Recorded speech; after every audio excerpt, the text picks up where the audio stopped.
Damn, Mizzy Mari got beat.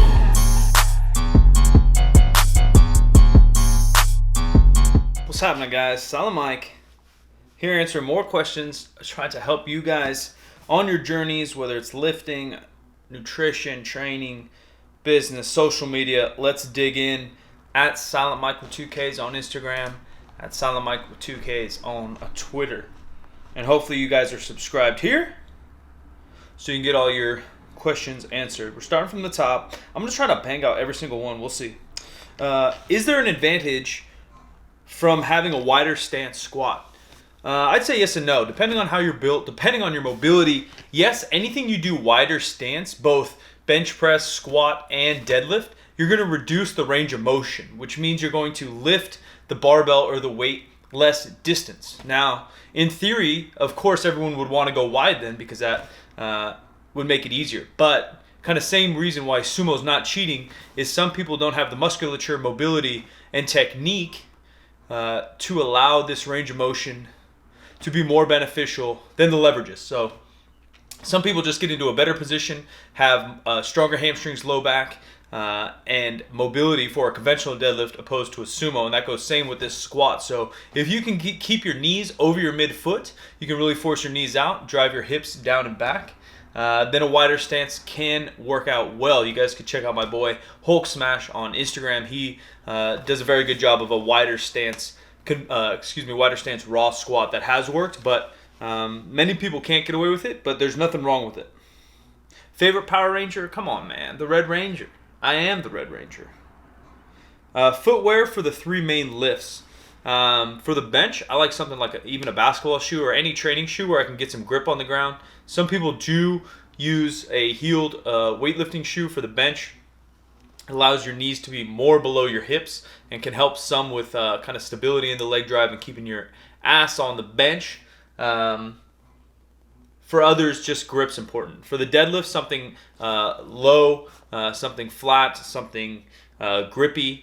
There are deadlift socks and some things that people use. I use the Reebok CrossFit Lite TR, which I know every comment's going to be like, hey man, are they discontinued? I'm not sure. I will try to ask them and figure out more information, but that's something I deadlift in, even barefoot here and there. And then for squats, same thing, either a heeled shoe, a weightlifting shoe if you prefer, or if you need a little bit of mobility, it can help some people squat in a better position.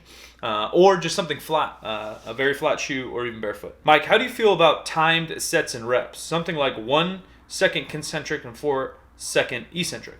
So timed sets would be more like you're timing your rest periods. What you're talking about is more like a tempo lift. So you have 2 seconds down, 1, 2, 1, 2, 1, 2.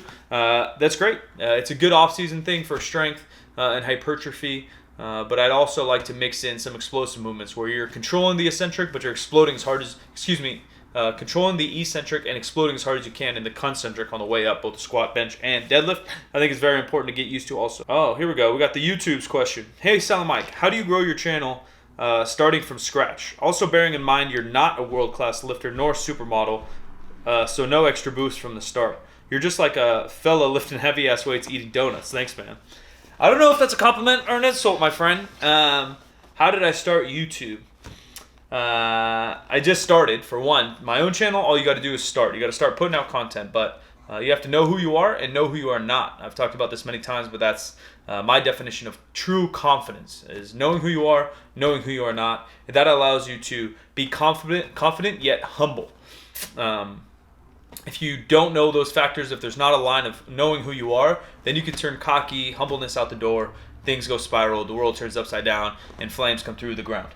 So I knew who I was. I knew the knowledge I had to share. I knew the entertainment I had to share. I knew that people may be interested in my experiences. So kind of teaming that up with being on other people's YouTube. So I had been on Super Training's YouTube. I had been on Omar Isof's YouTube. I had been on Barbell Brigade's YouTube for 2 or 3 years before even starting my own. So I already had a presence on YouTube, as well as being the co-host of the Powercast. Gave me a lot of leverage.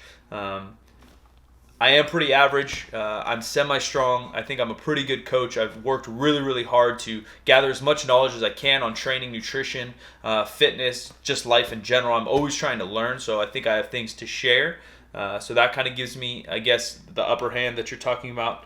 But yeah, it just kind of started. It's starting to tell your story. It's starting to share knowledge. It's capturing content consistently over time and on multiple platforms. That's what's worked for me. I truly don't think anybody could do it. I think I'm blessed to be in the position I am, and I've also think that I'm gifted and worked my fucking tail off to be where I am as well. So it's a little bit of both. But I think everybody has the opportunity to do it, and you can touch somebody or help somebody along the way, so might as well start. How do you mentally stay on your cut? That's a good question, man, because sometimes I'm out of it. Sometimes I'm like, screw it, dude. I just want to eat. I want to get strong again. I want to feel more energy. Most thing that drives everything I do is passion. I have a passion towards my goals right now. I have a definite goal. Growing up, I wasn't that goal-oriented per se. I didn't like set goal, make goal, set goal, make goal. I had general goals, and I would just start to chase them down. But I'm a pretty intense person, especially on the inside or when I'm focused. And so when I'm focused on a goal, I just get intense. I just get after it. Even though my diet's been slow and long, that's one, partially on purpose, and two, because I'm enjoying life in between. But staying on my cut for me is just a day in and day out grind. And my passion is getting better and helping others get better. And so if I think this helps me get better health-wise, business-wise, content-wise, and I think it can help you guys with the information I'm bringing and the story I'm telling on my diet, I'm going to continue to do so.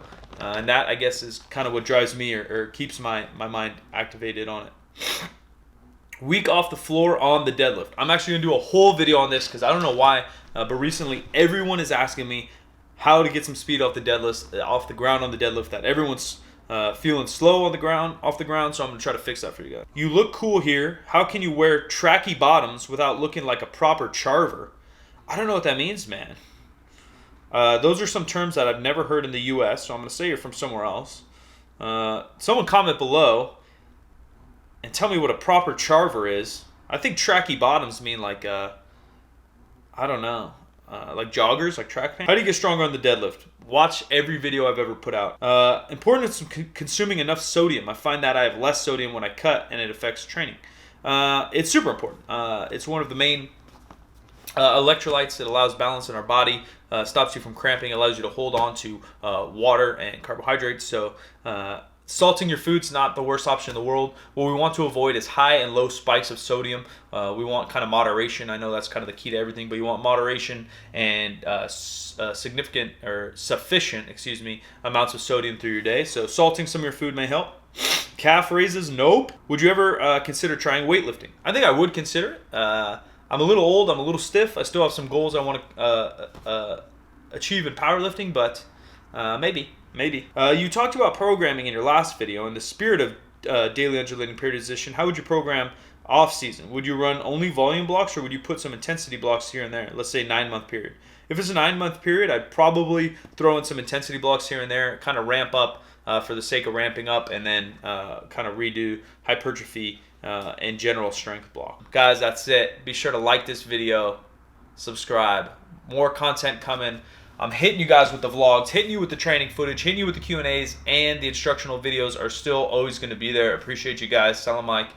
Give it a like for the support. I'm out.